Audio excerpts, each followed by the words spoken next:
میرے بھائیوں، سورہ یاسین قرآن حکیم میں سورت نمبر ہے 36 اور یہ مکی سورت ہے. پارہ نمبر 22 سے شروع ہو کر پارہ نمبر 23 میں کمپلیٹ ہوتی ہے. پہلی 21 آیات اس کی پارہ نمبر 22 میں ہے اور باقی ساری سورت جو ہے وہ پارہ نمبر 23 کے اندر ہے.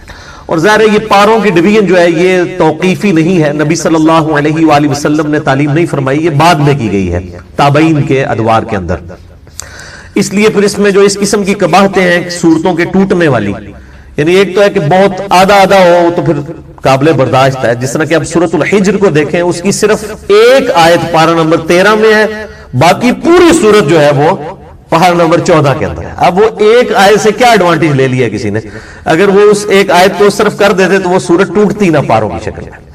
تو یہ اس قسم کی جو علمی قباحتیں اس لیے آئی ہیں کہ یہ انسانی کوشش ہے. نبی صلی اللہ علیہ وآلہ وسلم نے پاروں میں قرآن حکیم کو تقسیم نہیں فرمایا تھا، بلکہ قرآن حکیم جو ہے یہ سورتیں 114 ان کی ڈویژن اور آیات کی ڈویژن موجود تھی، وہ بھی بغیر نمبرنگ کے، صرف وہ آیات کا پتہ تھا.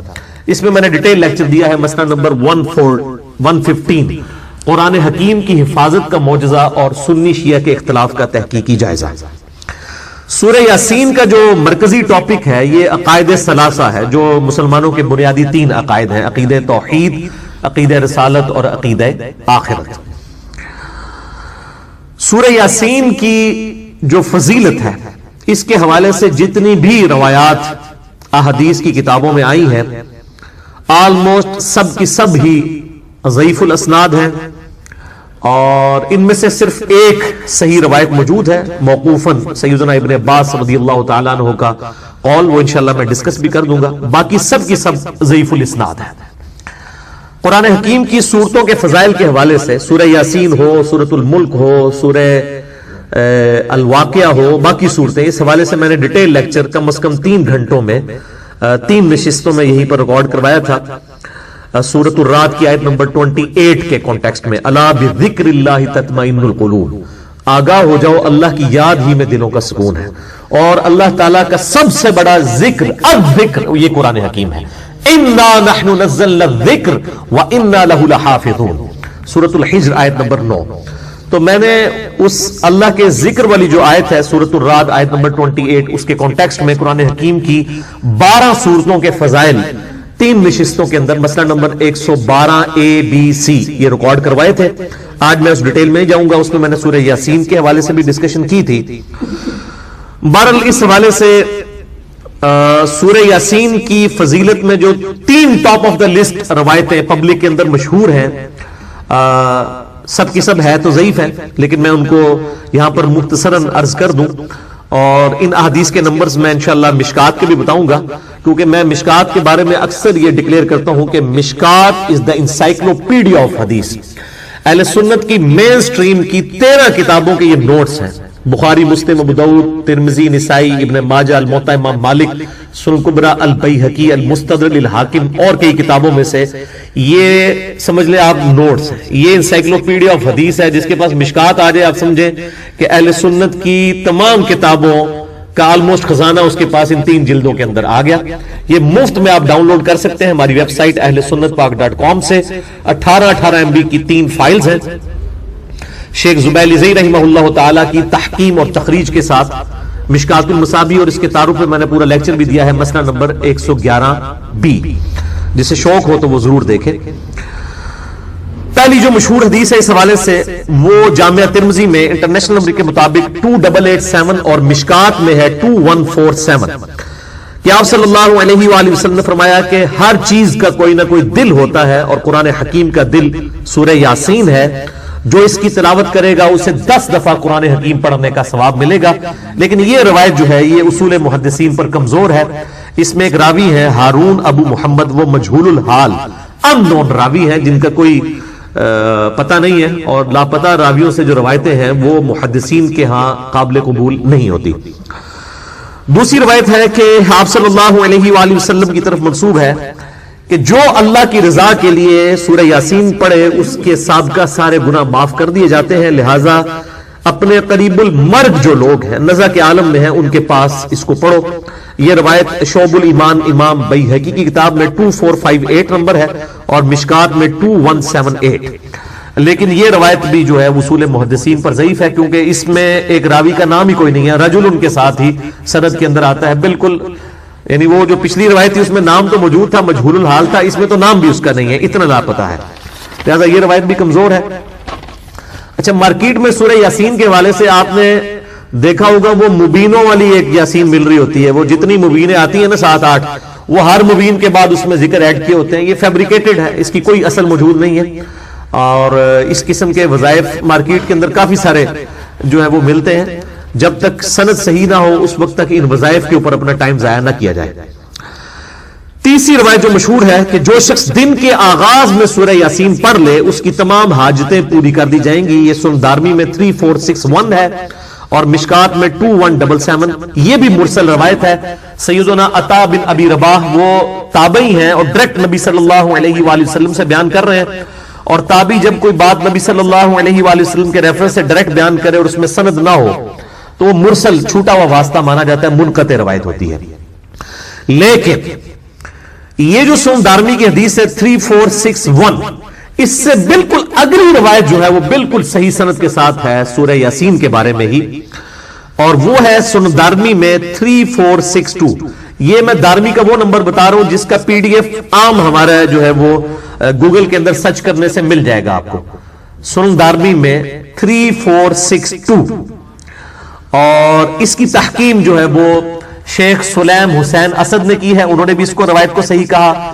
شیخ زبیر لیزئی رحمہ اللہ تعالیٰ نے ایک پورے سورہ یاسین کے فضائل کے حوالے سے مضمون لکھا ہے جس میں 14 روایتیں جو یاسین سے ریلیٹڈ تھیں سب کی اسناد کے اوپر بحث کی کہ یہ ضعیف ہیں. البتہ ایک روایت کے اوپر انہوں نے صحیح کا حکم لگایا اور وہ یہی ہے سنن دارمی 3462.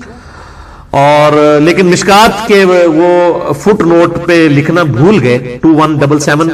ویسے ان کی عموماً عادت ہے کہ جب کسی روایت کے اوپر ضعیف کا حکم لگاتے ہیں تو اس کی پھر فٹ نوٹ پہ نا اس کی موقوفاً اگر روایت صحیح ہو تو لکھ دیتے ہیں، یہاں پہ وہ بھول گئے.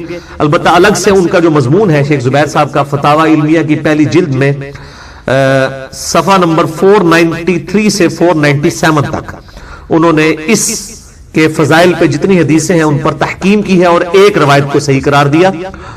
اور وہ ابن عباس کا قول ہے، موقوفاً روایت ہے، ان کا اپنا قول ہے کہ جو شخص صبح کے وقت سورہ یاسین پڑھ لے گا اسے شام تک ہر کام میں آسانی میسر ہوگی، اور جو شخص رات کے وقت سورہ یاسین کی تلاوت کرے گا اسے صبح تک ہر کام میں آسانی میسر ہوگی. تو جو صبح کے وقت کام کے لیے نکلتے ہیں وہ صبح پڑھ کے نکلے، اور جو رات کی شفٹوں میں کام کرتے ہیں وہ رات کے وقت پڑھ کے نکلے. یہ روایت بالکل صحیح ہے، اور یہ محدثین کا پیٹ رول ہے کہ جب کوئی غیبی خبر ہو اور اس میں صحابی نبی صلی اللہ علیہ وآلہ وسلم کو مینشن نہ بھی کرے تب بھی اس کو آپ نبی صلی اللہ علیہ وآلہ وسلم کی طرف ہی منسوب مانیں گے موقوفاً ہونے کے باوجود، اس لیے کہ غیبی خبر نبی صلی اللہ علیہ وآلہ وسلم کے علاوہ کسی کے پاس نہیں آتی ہے، کیونکہ جو علم غیب ہے، غیب کی خبر اللہ تعالیٰ اپنے صرف پیغمبروں کو دیتا ہے. لہذا ابن عباس جو اتنا بڑا دعویٰ کر رہے ہیں یہ پھینکنے والا نہیں ہے، یقیناً اس روایت کی اصل موجود ہے، اور یہ روایت صحیح سند کے ساتھ سنن دارمی 3462 الحمدللہ موجود ہے. باقی صورتوں کے حوالے سے اگر آپ نے لیکچر سننا ہو تو مسئلہ نمبر 112 اللہ کی طرف سے کوئی آزمائش آنی ہو تو وہ تو آ کر رہے. ان الحکم الا للہ، حکم تو نہیں ہے مگر اللہ ہی کا.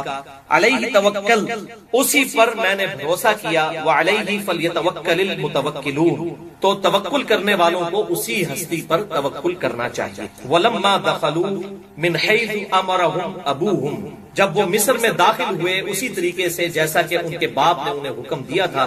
ما کان یغنی عنہم من اللہ من شیء، تو اللہ تعالیٰ کے مقابلے پر ان کو تقدیر کے اس معاملے میں کوئی چیز فائدہ نہیں پہنچا سکتی تھی. الا حاجتا فی نفس یعقوب قضاء، سوائے اس احتیاطی تدبیر جو انہوں نے کی یوسف علیہ السلام کے نفس میں، جو اس معاملے میں خواہش پیدا ہوئی کہ میں اس طریقے سے کوئی احتیاطی تدبیر کروں کہ میرے بچوں کو نظر نہ لگے.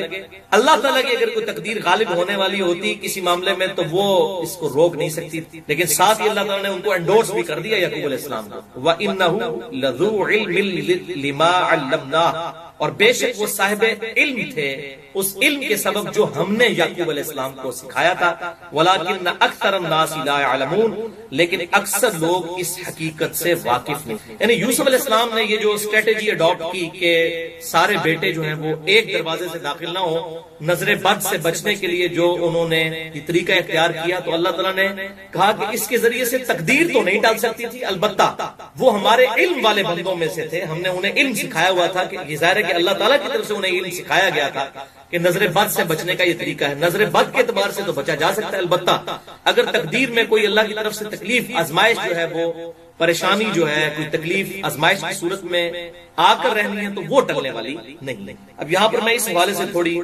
نظر بد کے حوالے سے بھی گفتگو کر لیتا ہوں۔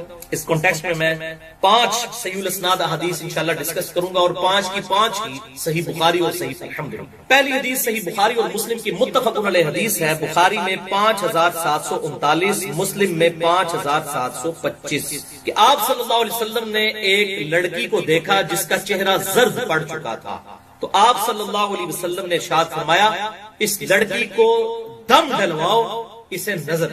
یہ حدیث بخاری اور مسلم دونوں میں، یعنی وہ چہرے کے آثار دیکھ کر آپ صلی اللہ علیہ وسلم نے فرمایا کہ اس لڑکی کو لگتا ہے نظر لگ گئی ہے، اس کو دم دو۔ دوسری حدیث صحیح مسلم میں انٹرنیشنل نمبر کے مطابق 5732 کہ صحابہ کرام علیہ رضوان کہتے ہیں کہ ہم دور جاہلیت میں کچھ دم کیا کرتے تھے، کچھ اسی طریقے سے ہم پڑھ کر پھونکا کرتے تھے مختلف مریضوں کی شفا کے لیے، تو آپ صلی اللہ علیہ وسلم سے ریکویسٹ کی، تو آپ صلی اللہ علیہ وآلہ وسلم نے ارشاد فرمایا مجھ پر اپنے دم پیش کرو، زمانے جاہلیت کے جو اس وقت تم کرتے تھے، اگر ان میں شرک نہ ہو تو ان دموں کو کرنے میں کوئی حرج نہیں۔ یعنی اس سے یہ بات پتہ چلی کہ دم کے لیے قرآن و سنت سے ہونا ضروری نہیں ہے، اس کے علاوہ بھی اگر کوئی دم موجود ہے، قرآن و سنت کے عقائد سے وہ ٹکراتا نہ ہو، چاہے وہ ہندوؤں کے اندر ہو دم، چاہے وہ کرسچنز کے اندر ہو، جیوز کے اندر ہو، شرکیہ کلمات نہ ہو اور کوئی کلمات ہو، تو وہ دم کیا جا سکتا ہے۔ اور اسی میں ظاہر امپلائڈ ہے یہ بات کہ اگر قرآن حکیم سے بھی کسی نے کوئی ایکسپیرینس کے ذریعے یہ بات سمجھ لی ہے کہ یہ آیت پڑھنے سے اس علاج اس معاملے کا ہو جاتا ہے، چاہے وہ قرآن و سنت میں نہ بھی موجود ہو، ایکسپیرینس کے ذریعے کسی کو یہ بات پتہ چلی ہے، تو اس طرح کے دم کرنے میں بھی شرعی طور پر کوئی قباحت نہیں ہے اس حدیث کے تحت، اور اس کی ایکسپلینیشن صحیح مسلم میں اگلی حدیث سے ہو جاتی ہے، اور یہ اکثر لوگ پوچھتے ہیں، اس لیے میں اب اس کو کھول کر بیان کر رہا ہوں اس حوالے سے۔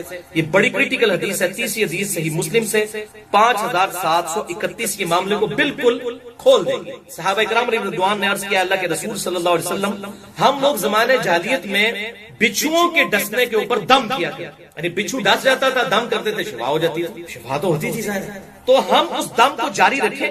تو آپ صلی اللہ علیہ وسلم نے ارشاد فرمایا کہ وہ دم مجھ پر پڑھو، تو صحابہ کرام نے وہ دم پڑھا، ظاہر ہے قرآن کی آیت کوئی حدیث تو نہیں پڑھی، وہ تو زودے جہالیت کا دم تھا۔ تو آپ صلی اللہ علیہ وسلم نے جب سنا تو فرمایا اس میں کوئی شرکی الفاظ موجود نہیں، تم اس کو کرتے رہو، اور پھر آپ صلی اللہ علیہ وسلم نے اوپن لائسنس دے دیا، کسی مولوی کا لائسنس لینے کی ضرورت نہیں ہے اس معاملے میں، آپ صلی اللہ علیہ وسلم نے صحیح مسلم میں اسی حدیث میں اوپن لائسنس دیا۔ آپ صلی اللہ علیہ وسلم نے ارشاد فرمایا جو شخص اپنے بھائی کو نفع پہنچا سکتا ہو، فائدہ پہنچا سکتا ہو، تو اسے چاہیے کہ وہ فائدہ پہنچائے، جیسا کہ بخاری اور مسلم کی وہ متفق علیہ حدیث ہے، جو ایک سفر کے دوران ایک جو قبیلے کا سردار تھا اس کو جو ہے وہ سانپ نے کاٹ لیا تھا، تو پھر ایک صحابی نے سورۃ الفاتحہ کا پڑھ کر دم اس پر جو ہے وہ پھونکا تھا اور اس کو شفا ہو گئی تھی، پھر اس کے عوض بکریاں بھی اس نے ریسیو کی تھیں، اور آپ صلی اللہ علیہ وسلم تک وہ بکریاں پہنچی تو آپ نے بھی ان میں سے کھایا، تاکہ یہ بات پتہ چل جائے کہ اس حوالے سے اگر کوئی دم ڈال کر کوئی اگر نذرانہ بھی وصول کرتا ہے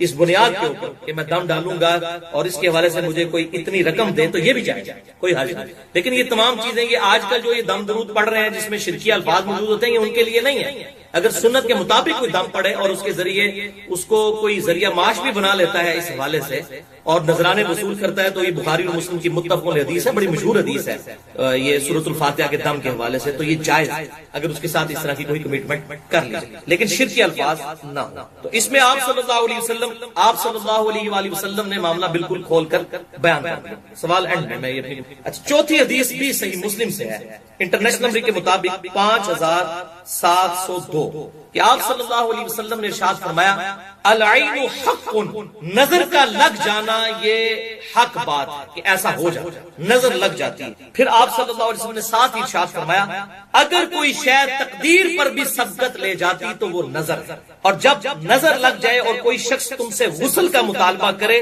تو اس کے لیے غسل کر دیا کرو۔ اب یہ پورا معاملہ ہے، یہ غسل کرنا کیا ہے، وہ بخاری اور مسلم میں حدیثیں ملتی ہیں، الموطا امام مالک میں بھی ڈیٹیل کے ساتھ، کہ ایک صحابی تھے سیدنا سہل بن حنیف رضی اللہ تعالیٰ عنہ، ان کو نہاتے ہوئے دوسرے صحابی نے دیکھا، عامر بن ربیعہ رضی اللہ تعالیٰ عنہ۔ تو یہ سہل بن حنیف بڑے خوبصورت تھے، ان کا جسم جو ہے بڑا گورا چٹا تھا، تو عامر بن ربیعہ رضی اللہ تعالیٰ عنہ نے کہا کہ کتنا خوبصورت جسم ہے، ماشاء اللہ نہیں کہا، کوئی دعائے برکت نہیں دی بلکہ تعریف کی، بس وہ کیا تھا وہ منہ پہ گئے، فوراً ہی ایسی نظر لگی کہ وہ سب تکلیف میں چلے گئے۔ تو آپ صلی اللہ علیہ وسلم کے پاس جب یہ بات پہنچی تو آپ نے بلا کے عامر بن ربیعہ کو ڈانٹا اور فرمایا کہ تم اپنے بھائی کو قتل کرنا چاہتے ہو، تمہیں تو یہ کہنا چاہیے تھا کہ اللہ تعالیٰ نے اسے برکت دی ہے، ماشاءاللہ، اس قسم کے الفاظ استعمال کرنے چاہیے تھے، اور یہ ہمارے مسلمانوں کی ٹریڈیشنز ہیں، سبحان اللہ، الحمدللہ، انشاءاللہ، ماشاءاللہ۔ اور سورۃ الکہف میں بھی آتا ہے وہ جب باغ میں داخل ہوا تو اللہ تعالیٰ اس نے ماشاءاللہ نہیں کہا، تو پھر دیکھیں باغ کے ساتھ کیا اثر ہوا۔ تو ایون اپنے بیوی بچوں کو، اپنے خاندان کو دیکھنا اور کسی بات سے خوش ہو، اپنی نظر بھی بعض کا انسان کی لگ جاتی ہے تو فوراً پڑھنا چاہیے ماشاءاللہ، جیسا اللہ نے چاہا، لا حول ولا قوت الا باللہ۔ تو اس قسم کے کلمات اللہ کی طرف ان چیزوں کو منسوب کرنا چاہیے، ورنہ نظر لگ جاتی ہے، یہ برحق ہے نظر کا لگ جانا۔ تو کتنے الفاظ زبردست ہیں، صحیح مسلم 5702، کہ اگر تقدیر پر بھی کوئی بات غلبہ پا لیتی، اگر یہ ہوگا تو نہیں لیکن اگر پا سکتی، تو یہ اتنی اسٹرانگ چیز ہے نظر کا لگ جانا۔ جب غسل کا مطالبہ کیا جائے تو غسل کرو، اور وہ میں واقعہ سنا رہا تھا جو آپ بخاری اور مسلم میں، الموطا امام مالک میں بھی ڈیٹیل کے ساتھ آیا، مشکات میں بھی موجود ہے۔ تو سہل بن حنیف جو ہے ہوتے منہ ہی پہ گئے، ظاہر ہے کہ ان کو اتنی سخت نظر لگ گئی، تو آپ صلی اللہ علیہ وسلم نے عامر بن ربیعہ کو بلا کر فرمایا تم اپنے بھائی کو قتل کرنا چاہتے ہو، اس کے لیے برکت کی دعا کرتے اگر تم نے اتنا اس کا خوبصورت جسم دیکھا تھا۔ تو آپ صلی اللہ علیہ وسلم نے پھر ان کے لیے علاج تجویز فرمایا کہ یہ عامر بن ربیعہ جس کی نظر لگی ہے یہ غسل کرے، اپنے ہاتھ پاؤں اور اپنا چہرہ یہ سب کچھ دھوئے یا وضو کرے، اور اس پانی کو ایک جو ہے برتن میں جمع کیا جائے، پھر اس پانی کے ساتھ وہ شخص غسل کرے کہ جس کو نظر لگی۔ تو ایسا جب کیا گیا تو ان کی نظر اتر گئی، وہ بالکل ٹھیک ہو۔ تو یہ وہ مسلم میں جو الفاظ ہیں، جب غسل کا مطالبہ کیا جائے تو غسل کر دینا چاہیے۔ تو آپ سے بھی کو مطالبہ کر دیتا ہے کہ جی جناب غسل کرو، لگتا ہے تہاڈی نظر لگی ہے، تو پھر مطالبہ پورا کرنا ضروری ہو جائے گا اس حوالے سے۔ تو اس کے لیے پورا غسل کرنا ضروری نہیں ہے، اس میں بھی الفاظ موجود ہیں کہ وہ اس صحابی نے وضو کیا، اپنے چہرے پہ پانی ڈالا، یہ چھوٹا غسل ہی ہوتا ہے نا وضو جو ہے، اور ہاتھ جو ہے کونیوں تک دھوئے، تو اس طریقے سے پاؤں دھوئے تو وہ پانی جمع کیا گیا، پھر اس سے غسل کروایا گیا۔ تو سہل بن حنیف رضی اللہ تعالیٰ عنہ کو اللہ تعالیٰ نے اس کی برکت سے شفا دے۔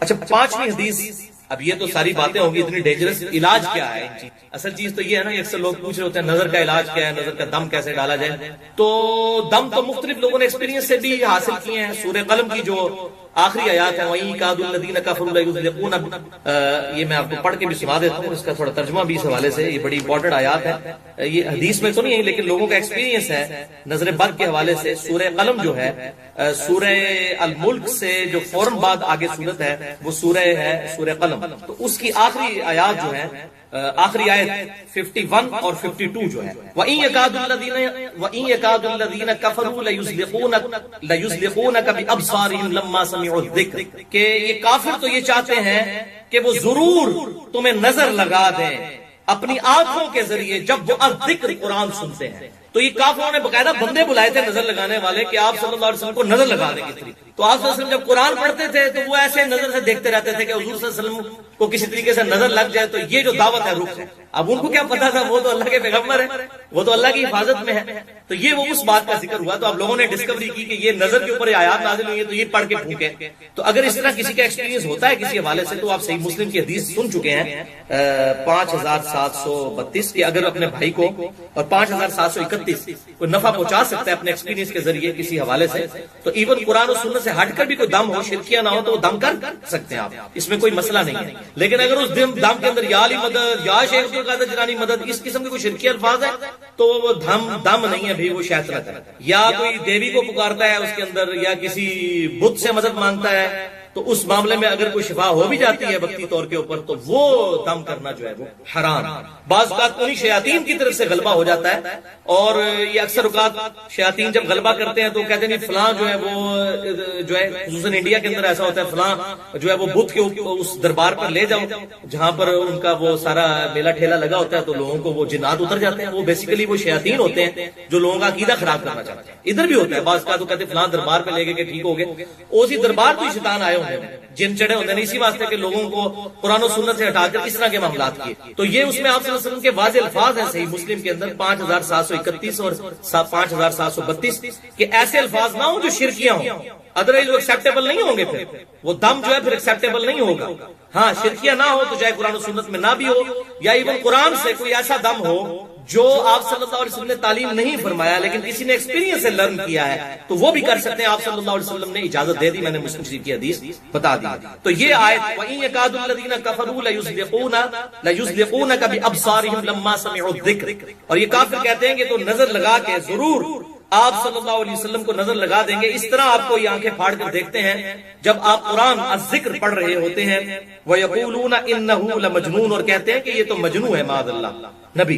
وَمَا هُوَ إِلَّا ذِكْرٌ لِّلْعَالَمِينَ, اور یہ قرآن تو نہیں ہے مگر نصیحت تمام جہان والوں کے لیے. اور یہ جو ہے ضمیر آپ صلی اللہ علیہ وسلم کی طرف بھی لوٹ سکتی ہے کہ آپ صلی اللہ علیہ وسلم تو نہیں دعوت حق کرنے والے مگر سارے جہان والوں کے. تو اللہ کی طرف سے آپ صلی اللہ علیہ وسلم اللہ کے ریپرزینٹیٹو بن کر آئے ہیں, ان کو نہیں نظر لگ سکتی. تو بعض لوگ یہ آیت بھی دم کر کے لوگوں کا ایکسپیرینس ہے کہ نظر لگی ہو تو یہ پڑھ کر پھونکا جائے تو شفا ہو جاتی ہے. باقی یہ پانی کے اوپر آپ صلی اللہ علیہ وسلم نے پھونکے مارنے سے منع کیا ہے. ڈائریکٹ پھونک ماری جا سکتی ہے کسی بھی معاملے کے اندر, اور اگر کوئی پانی پہ بھی دم کرتا ہے تو اس کے لیے پھونک مارنا ضروری نہیں ہے. آپ سامنے پانی رکھ کے اگر کوئی دم پڑھ کر اور وہ پانی کسی کو دیتا ہے پینے کے لیے تو اس طرح کے معاملات کے اندر بھی کوئی حرج نہیں ہے, لیکن الفاظ شرکیاں نہیں ہونے چاہیے, یہ اس کے لیے شرط. تو یہ 5ویں حدیث بخاری اور مسلم کی متفق علیہ حدیث ہے جس میں دم جو بتایا گیا ہے آپ صلی اللہ علیہ وسلم کی طرف سے جو سنت دم ہے نظر بد سے بچنے کا. صحیح بخاری میں حدیث ہے اور سنن ابی داؤد میں. بخاری میں 3371 انٹرنیشنل نمبر کے مطابق, اور سنن ابی داؤد میں 4737 کہ آپ صلی اللہ علیہ وسلم نے ارشاد فرمایا کہ تمہارے باپ ابراہیم علیہ السلام اپنے 2 بیٹوں کو یعنی حضرت اسماعیل اور اسحاق کو ان کلمات کے ساتھ دم ڈالا کرتے تھے نظر بد سے بچنے کے لیے. اور ابو داؤد میں آگے الفاظ ہیں کہ میں بھی اپنے 2 بیٹوں کو حسن اور حسین کو انہی الفاظ کے ساتھ دم ڈالتا ہوں جن الفاظ کے ساتھ ابراہیم علیہ السلام اپنے 2 بیٹوں کو اسماعیل اور اسحاق کو دم ڈالتے ہیں. اب نسبت دیکھیں کہاں ملائی آپ صلی اللہ علیہ وسلم. حسن و حسین کے مقابلے کرتے ہیں لوگ, یزید کو لے کے آتے ہیں, یزید کو کیا ساروں کو اکٹھا کر لیں آپ جتنے آپ کے چاہنے والے ہیں, حسن و حسین کا مقابلہ نہیں ہو سکتا. تو آپ صلی اللہ علیہ وسلم نسبت کیا ملا رہے ہیں کہ اسماعیل اور اسحاق کو ابراہیم علیہ السلام اپنے 2 بیٹوں کو دم کرتے تھے, اور میں اپنے 2 بیٹے حسن و حسین کو انہی الفاظ کے ساتھ وہ نظر بد سے بچنے کے لیے دم ڈالتا. اعوذ بکلمات اللہ التامہ من کل شیطان وہامہ ومن کل عین لامہ, میں اللہ کی پناہ مانگتا ہوں, اللہ کے کلمات تامہ کی پناہ مانگتا ہوں تمام شیاطین سے اور وہامہ اور تمام زہریلے جانوروں سے, ومن کل عین لامہ اور ہر اس آنکھ سے جو نظر لگا دیتی ہے, تکلیف پہنچانے والی آنکھ سے, نظر بد سے, میں اللہ تبارک و تعالیٰ کی پناہ مانگتا ہوں. یہ آپ خود پڑھیں اور اس کے بعد آپ پھونک دیں بچوں کے اوپر. اور اس طرح بھی ہوگا کہ آپ اس کو عربی لنگوسٹک کے اعتبار سے جو سنن ابی داؤد میں آتا ہے, اعیذکما, میں تم دونوں کو پناہ میں دیتا ہوں اے حسن و حسین. اعیذکما, اعیذکم ہوگا میں تم سب کو پناہ دیتا ہوں, یہ عربی لنگوسٹک کے اعتبار سے. تو اگر سارے بیوی بچوں ماں باپ سب پہ دم ڈالنا ہے تو آپ کہیں گے اعیذکم بکلمات اللہ التامہ من کل شیطان وہامہ ومن کل عین لامہ. ٹھیک ہے, یہ تا آتے ہیں تو یہ وقف. اعوذ بکلمات اللہ التامہ, یہ تا ہے گول تو ہا بن جائے. من کل شیطان وہامہ ومن کل عین لامہ. تو یہ الفاظ ہیں جو صحیح بخاری 3371 اور سنن ابی داؤد 4737 نمبر حدیث کے اندر الحمدللہ آئے. بہرحال اس حوالے سے یہ بات یاد رکھیں بھائیوں کہ یہ جتنے بھی اس قسم کے اذکار ہیں، سنت اذکار، اس کے علاوہ بھی ہیں، میں آج انشاءاللہ کچھ بتا بھی دیتا ہوں مزید. اگر کسی کو یہ دعا یاد نہیں تو اور دعائیں جو ہماری پریکٹس کے اندر موجود ہیں وہ دعائیں بھی اگر ہم مانگیں تو انشاءاللہ اس کی برکت سے اللہ تعالیٰ اس کی مشکل اور پریشانیاں دور کر دیتا ہے. بہرحال اس کو آپ سمجھ لیں، میڈیکل کی فیلڈ کے اندر بھی دو طرح کے علاج ہوتے ہیں. ایک کو ہم کہتے ہیں پریونٹیو علاج، حفاظتی علاج، جیسے یہ ویکسین ہے، کسی بیماری سے بچنے کے لیے ویکسین لگائی جاتی ہے، یعنی بیماری ہونے سے پہلے ہی ویکسینیشن کی جائے، اس کو ہم کہتے ہیں پریونٹیو ٹریٹمنٹ. ہماری انجینئرنگ کی فیلڈ میں بھی اس قسم کے پریونٹیو علاج کیے جاتے ہیں مشینوں کے. مثلا مشین کو تیل دینا، تیل کیوں دیا جاتا ہے؟ پریونٹیو مینٹیننس کے طور پر، تاکہ ایسا نہ ہو کہ تیل دیں گے تو ظاہر ہے اس تیل کی وجہ سے وہ پرزے ذرا دیر سے، آپ موٹر سائیکل کے چین کو بھی تیل دیتے ہیں، تو یہ پریونٹیو مینٹیننس کہلاتی ہے کہ مصیبت پڑنے سے پہلے ہی آپ اس کو پریونٹ کریں. تو اکثر قرآن و سنت کے جو علاج ہیں یہ پریونٹیو مینٹیننس ہے، علاج ہے اس اعتبار سے کہ آپ سنت اذکار پڑھیں اور اس کی برکت سے اللہ تعالیٰ آپ کو محفوظ رکھے گا. وہ میں اذکار انشاءاللہ بتا بھی دیتا ہوں آپ کو، یہ ہمارے چھپے ہوئے بھی موجود ہیں اس حوالے سے الحمدللہ. اور دوسرا علاج ہے کیوریٹو، کہ اب ایک کسی پہ مصیبت ٹوٹ پڑی ہے اور اب آپ نے اس کا علاج کرنا ہے. اب ظاہر ہے پریونٹیو علاج اس میں اس طریقے سے کارگر ثابت نہیں ہوگا، یہ بات یاد رکھیں. جیسے میڈیکلی بھی پریونٹیو علاج تو اس وقت تک ہے جب تک بیماری لگے نا، جب بیماری لگ جائے تو ظاہر ہے پھر آپ کو کیوریٹو علاج کروانا پڑے گا، اس کا علاج کرنا پڑے گا، اس بیماری کا علاج کرنا پڑے گا. اور اس حوالے سے بسا اوقات کسی عامل کے پاس بھی لے کے جانا پڑ جاتا ہے. کسی کو جنات کی شکایت ہو یا کوئی اسی طریقے سے، بعض اوقات جنات انسان کے اندر حلول بھی کر جاتے ہیں، یہ بھی بخاری اور مسلم سے ثابت ہے. کسی کے اوپر جنات کا غلبہ بھی ہو جاتا ہے، قرآن میں بھی آیا ہے کہ جنات بعض لوگوں پر اترتے ہیں. تو اس قسم کے جب معاملات ہوں گے تو کسی عامل کے پاس لے جانا چاہیے، اور وہ عامل ایسا ہو جو کتاب و سنت کے اندر ہی علاج کرے، چاہے وہ کسی جگہ سے بھی کرے، کوئی بھی قرآن کی آیت پڑھ کے، لیکن کوئی شرکی الفاظ نہ پڑھے. تو وہ عامل عموماً جو ہے اس طریقے سے جنات وغیرہ نکال دیتے ہیں، اور اس میں اگر وہ کوئی پیسے بھی ڈیمانڈ کرے تو میں نے آپ کو بتایا بخاری اور مسلم سے ثابت ہے، سورۃ الفاتحہ کے دم کے لیے صحابہ کرام علیہم رضوان نے وہ ان سے بکریوں کا ریوڑ پورا ڈیمانڈ کیا تھا. حتیٰ کہ صحابہ میں پھر اختلاف ہو گیا، بخاری اور مسلم میں آتا ہے. تو پھر آپ صلی اللہ علیہ وسلم کی خدمت میں پیش کیا گیا معاملہ، آپ نے فرمایا ان بکریوں میں سے مجھے بھی دو، میں بھی کھاتا ہوں. تو آپ صلی اللہ علیہ وسلم نے خود کھا کر امت کو یہ انڈورس کر دیا کہ اس طریقے سے کمائی اس حوالے سے لی جا سکتی. تو اب اس کو برا ماننے کی ضرورت نہیں ہے. اگر کوئی اس کے ذریعے کوئی اور معاملات چلا رہا ہے شرکیہ، تو وہ اس کو ہم غلط کہیں گے. ناک کے اوپر مکھی بیٹھ جائے تو ناک کو تو نہیں کاٹ دینا نا، آپ نے مکھی اڑانی ہے. جو بات ٹھیک ہے وہ ٹھیک ہے بالکل، جو غلط ہے وہ غلط ہے. تو جتنی بات حق ہے ہم اتنی حق بات کو مانتے ہیں، جو باطل بات ہے ہم اس کو ماننے کے لیے تیار نہیں ہوں گے. تو اس کا باریک سا فرق بھی ضرور سمجھنا چاہیے. اس معاملے میں انسان کو جو ہے وہ فوراً جذباتی نہیں ہونا چاہیے کہ یار یہ کیا کہہ رہے ہیں کہ ایسا کیا جا سکتا ہے. تو یہ الحمدللہ بخاری اور مسلم میں موجود ہے. ہاں اب اگر آج تک ہمیں کسی نے نہیں بتایا تو ان تو مولویوں کو گریبان پکڑے تھی، تو مولویوں کے خلاف ہیں کہ مولوی جو ہیں یہ جو ہے وہ اپنے فرقے کی باتیں بتاتے ہیں ایک دوسرے کو نیچے دکھانے کے لیے. تو اس طریقے سے جو کیوریٹو مینٹیننس، جو کیوریٹو ٹریٹمنٹ ہوگا کسی کا، اس کے لیے کسی عامل کے پاس لے کر جائیں تو وہ علاج کر دیتا ہے. اور بعض اوقات وہی علاج کوئی عامل کرتا ہے جو مطلب کوئی نیک انسان ہو تو اس کا بعض اوقات جلدی اثر بھی ہو جاتا ہے. اب میں آپ کو اپنا پریکٹیکل ایکسپیرینس بتاتا ہوں، یہ بھی کچھ دن پہلے کی بات ہے. اب میں یہ بولی اپنی کو نیکی کو میں آپ کو بتانے لگوں، میں علاج نہیں کرتا، نہ اس کے بعد وہ مجھے ای میل کرنا شروع کر دے جناب ساڑھے جن کارڈ جو فون ہوتے بھی لوگ جینوں کاٹ رہے ہوتے ہیں، وہ کہتے ہیں موبائل صاحب، آپ کو ایڈوانس طریقہ کہتے ہیں موبائل سامنے رکھو بندے دے. اور واقعی اثر بھی ہوتا ہے. وہ ادھر سے پڑھتے ہیں پاکستان سے لوگ، انگلینڈ میں بیٹھے بھی، وہ واقعی اس کا علاج بھی کر رہے ہوتے ہیں. پر میں یہ کام نہیں کرتا ہوں، لیکن میں آپ کو بتا رہا ہوں آج تک میں نے کبھی کام نہیں کیا. یہ میرا زندگی کا پہلا اور شاید آخری ایکسپیرینس ہوا ہو. کچھ دن پہلے وہ ہمارے یہاں پہ وہ درس میں آتے ہیں، شانی بھائی آج نہیں آئے ہوئے ہیں، تو ان کے ساتھ بچپن سے کوئی چیز اٹیچ ہے، تو بعض اوقات ان کے اندر حلول بھی کر جاتی ہے. ادھر میرے سامنے بھی ایک دفعہ ہم یہاں پہ کھڑے تھے تو اچانک وہ ایسے کانپنے شروع ہو گئے، دھڑل سے پیچھے ہی جا کے گرے. تو اس طرح اکثر وہ جو ہے وہ گر پڑتے ہیں، وہ چیز ان کے اندر چلی جاتی ہے اور پھر وہ تھوڑے عرصے کے لیے کنٹرول کرتی ہے، پھر باہر نکل جاتی ہے. تو ان کو پھر ہم نے یہ صبح شام کے اپنے گرین کارڈ اور بلو کارڈ میں نے کہا کہ آپ پڑھنے شروع کریں. تو مجھے وہ 2 ہفتے پہلے کی بات ہے، مسجد میں ظہر کے بعد ہم بیٹھے ہوئے تھے، مجھے کہتے ہیں کہ ولی بھائی بڑا فائدہ ہوا ہے اس کے ذریعے نا، اب میرے اندر نہیں وہ چیز جاتی کم از کم، اب باہر آگے کھڑی ہو جاتی ہے. لیکن میں جب وہ باہر آگے کھڑی ہوتی ہے تو میں پھر ذکر نہیں کرتا. میں چاہتا ہوں ایک دفعہ میرے سامنے آ جاؤ، میں خدا دن آیا تو مقابلہ کرنا ہے بھائی، میرے سامنے آ جائے ایک دفعہ. تو کہہ رہی میں ایک بار تکڑا ہوں. میں کہ ایک کام نہ کرو، جب آپ کے پاس بھی فیل ہو کے آئی ہے تو آپ فوراً یہ سنت اذکار اعوذ بکلمات اللہ التامات من شر ما خلق یہ پڑھیں، یا بسم اللہ الذی لا یضر پڑھیں، یا معوذات آخری 3 صورتیں پڑھیں. اس قسم کی جو وہ 5 سنت اذکار میں اینڈ میں بتا دیتا ہوں. تو بہرحال وہ بیٹھے ہوئے تھے نا، اتنی مجھ سے گفتگو کرتے ہوئے کہتے ہیں علی بھائی آ گئی چیز دوبارہ. تو کہتے ہیں بالکل میرے پیچھے آگے